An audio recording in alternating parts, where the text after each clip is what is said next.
je ne vais pas aller vraiment à donner une espèce de compte-rendu de les 5 fois. Je suis allé 5 fois. Ça veut dire qu'à quelque part, il est arrivé quelque chose. Une espèce de piqûre, de je sais pas quoi. Et vous savez, si on comprend un peu Saint-Jacques-de-Compostelle, c'est qu'il y a 8 routes principales. C'est-à-dire que Saint-Jacques-de-Compostelle, c'est-à-dire que c'est une ville qui s'appelle Saint-Jacques et les ruines de l'apôtre Saint-Jacques sont là. Et les routes partent un peu partout et ils se rendent à Saint-Jacques. Donc, moi, j'ai découvert ça parce que c'est pas ce que j'avais vraiment saisi dans mes lectures avant mon départ, mais j'ai découvert la première fois que je suis allé, oh mon Dieu, il y a d'autres routes possibles. Parce que quand tu arrives à Saint-Jacques, tu rencontres tous les gens qui ont marché les différentes routes. Donc la ville de Saint-Jacques, il y a beaucoup, et c'est plein de pèlerins.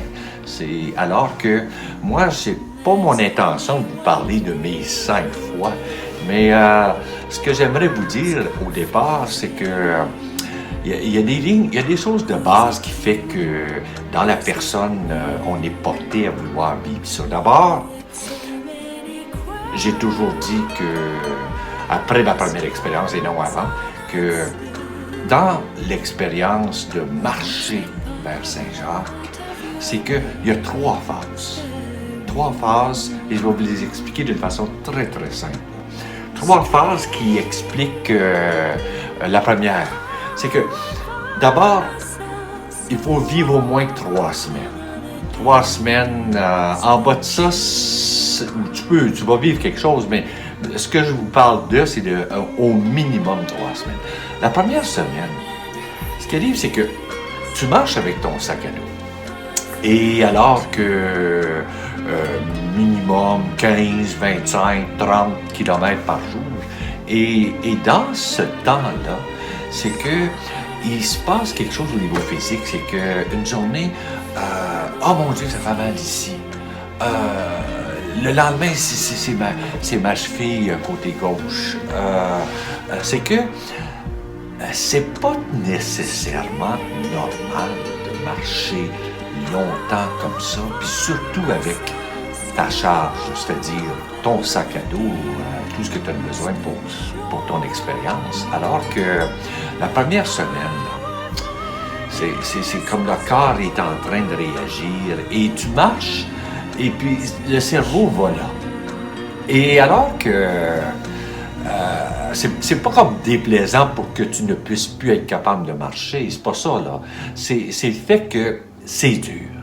C'est dur, ça peut monter, ça peut descendre, le pied fait toutes sortes de positions, c'est comme, puis en même temps, il y a aussi le climat, tout ça. Alors que la première semaine, le cerveau prend le contrôle en disant « Wow, c'est dur ça! » Donc, etc.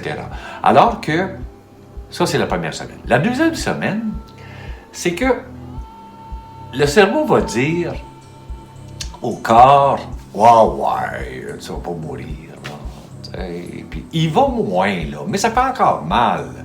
Parce que, comme je vous disais, c'est pas nécessairement normal de marcher longtemps comme ça.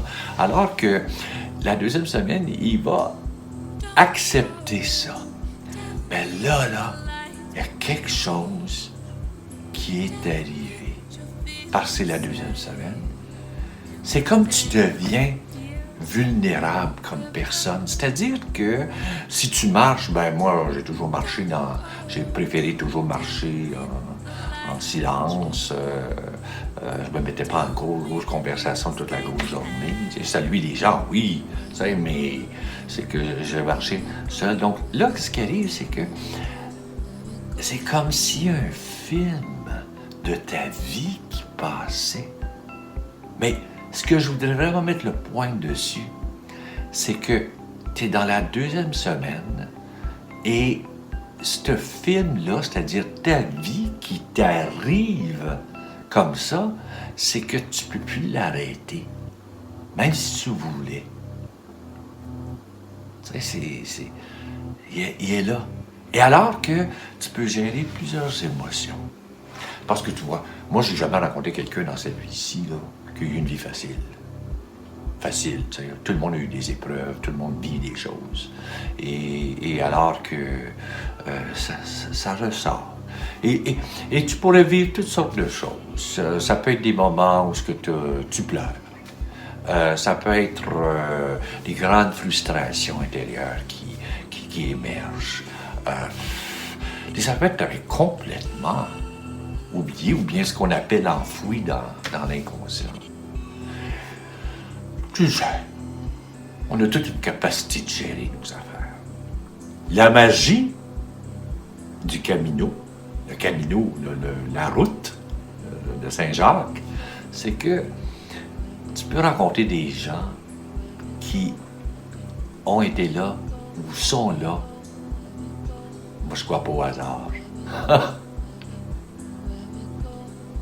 Ça t'aide à aller un peu plus loin. C'est-à-dire que ça se peut qu'il arrive que tu parles un peu de toi. Et alors que les choses prennent place. Deuxième semaine. C'est court, là, mais c'est plus compliqué que ça. Troisième semaine. Je sais pas si vous avez déjà entendu l'expression où tu as ton sac à dos, tu sais. C'est comme si tu l'avais lancé dans le fossé, tu sais. Et puis quand on se débarrasse d'une charge comme ça, c'est que, oh my God, alors on se sent bien. Et moi, j'ai identifié la troisième étape, troisième semaine, comme un vol d'oiseau. Un vol d'oiseau, c'est-à-dire que c'est cette symbolique-là où on sent la liberté. Et c'est là que tu es. Et j'ai des preuves, parce que, j'ai fait 5 fois, que même les traits, la face et tout deviennent beaucoup plus relax.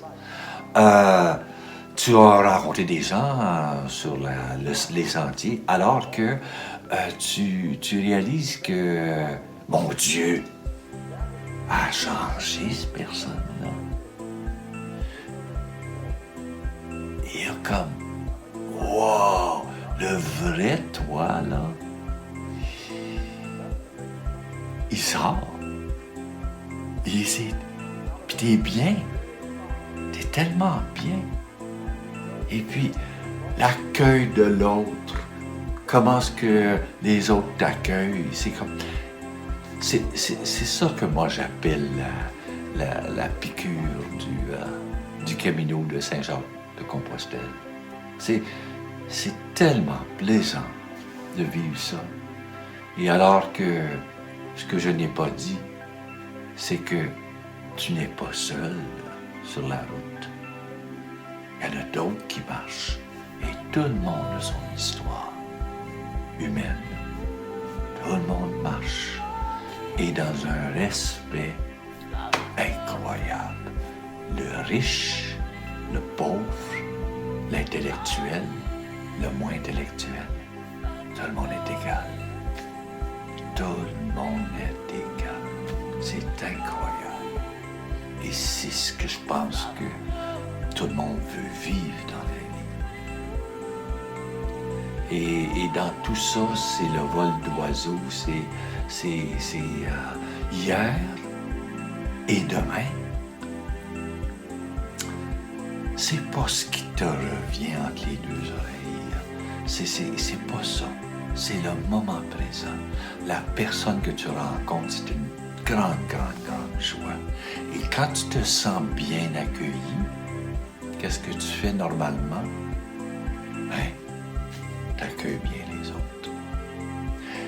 Et c'est ça que je voulais vous présenter au début de... Tu sais, la raison d'être, d'après moi, pourquoi moi, j'ai vécu Saint-Jean-de-Compostelle 5 fois. Pour finir.